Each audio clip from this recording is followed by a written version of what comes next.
पंच परमेश्वर है। तो उसी सिद्धांत पर आज हम बात करेंगे। माता जी का पांचवा स्तंभ, आई पंथ का पांचवा स्तंभ है पंच। गोटवा, जमादारी और फूट या पंच, फूट से लेते हैं, बास से लेते हैं या गोत्र वाइज लेते हैं, उनको बोलते हैं फूट या पंच। इस प्रकार से आज माता जी का संदेश है पंचों के लिए। पंच कैसा होना चाहिए, क्या होना चाहिए, पंच की जवाबदारी क्या है। माता जी ने ये पांचवा स्तंभ जो बनाया है, क्योंकि माता जी प्रतिदिन अपने डेरे पर गांस में नहीं आ पाते हैं, दीवान साहब जी नहीं आ पाते हैं, बाबा मंडली प्रतिदिन उपस्थित नहीं रह पाती है और बेल भी नहीं जा पाती है। बेल साल भर में एक जाती है, बाबा जी भी साल भर में एक बार जाते हैं। दीवान साहब जी को जब आमंत्रित किया जाता है तब जाते हैं। ऐसी परिस्थिति में वहाँ की स्थिति को कौन संभाले। तो माता जी ने ये पांचवा स्तंभ हम सब के लिए बनाया है, जो हम सबके लिए आदरणीय भी है और प्रमुख भी है। आज माता जी की शक्ति उनके अंदर है और हम कहते हैं कि पंच ही हमारे मार्गदर्शन है, समाज की रीढ़ कहती है। पंच आई पंथ का जानकार है। पंच बिलाड़ा के द्वारा ही, भाईपे के द्वारा निर्धारित होता है और ऊपर उनको दिशा निर्देशित किया जाता है। बोलो आई मात की। तो आज उन्हीं के विषय में माता जी के दरबार में हम बैठे हैं, उन्हीं के विषय में अपन चर्चा करेंगे। श्री आई माता जी का दरबार सेवा, न्याय, सदाचार और समाज निर्माण। जय श्री आई माता जी की। पूज्य पंच परमेश्वरगण। भारतीय परंपरा में कहा गया है पंच परमेश्वर। इसका अर्थ है जब पंच निष्पक्ष, धर्मनिष्ठ और सत्यप्रिय व्यक्ति समाज के हित में निर्णय लेते हैं तो उनके निर्णय में परमेश्वर का वास माना जाता है। इसलिए पंच होना केवल सम्मान का पद नहीं, बल्कि एक महान उत्तरदायित्व है। माता जी ने इसको उत्तरदायित्व दिया है। आजकल के हम देखते हैं कि पंच सिर्फ कहीं हमारे नरेंद्र में भी कहते हैं। पहले एक कहावत बनी हुई थी, लाडू खाने पंच है ने लाज रखे भगवान।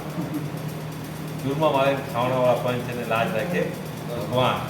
तो जब ऐसे पंच हो जाते तो समाज का अस्तित्व कमज़ोर पड़ता है। तो इसलिए माता जी ने उनके लिए दिशा निर्देश भी किया है और बताया कि पंच का एक उत्तरदायित्व है, हमारा दायित्व है।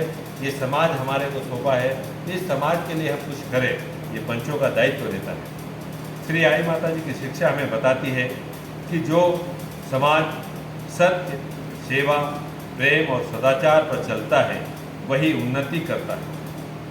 अतः पंच परमेश्वर को इन बातों का सदैव ध्यान रखना चाहिए। सत्य को सर्वोपरि रखें, सत्य को सर्वोपरि रखें।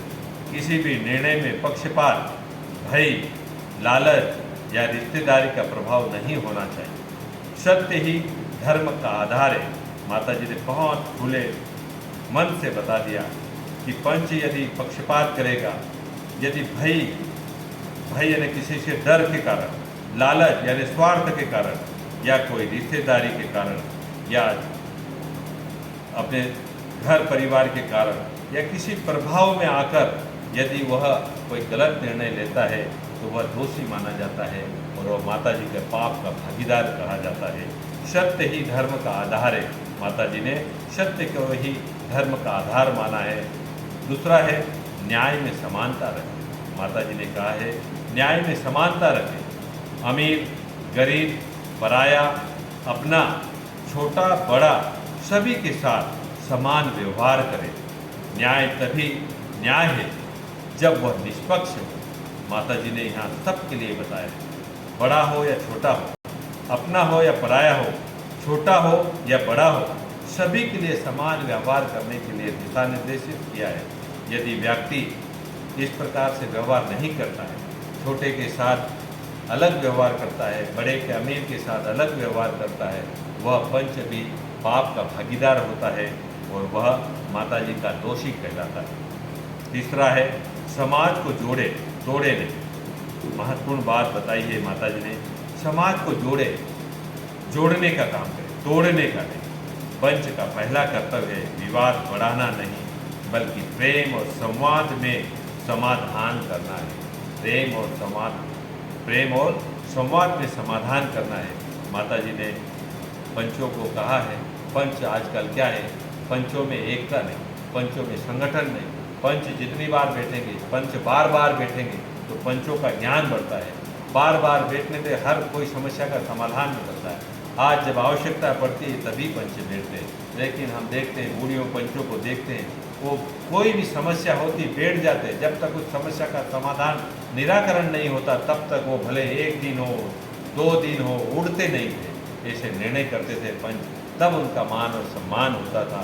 तो आज पंचों से निवेदन है कि कोई भी कार्य करो, माता जी को आगवानी रखकर, माता जी को साक्षी मानकर हमें ये कार्य करना चाहिए।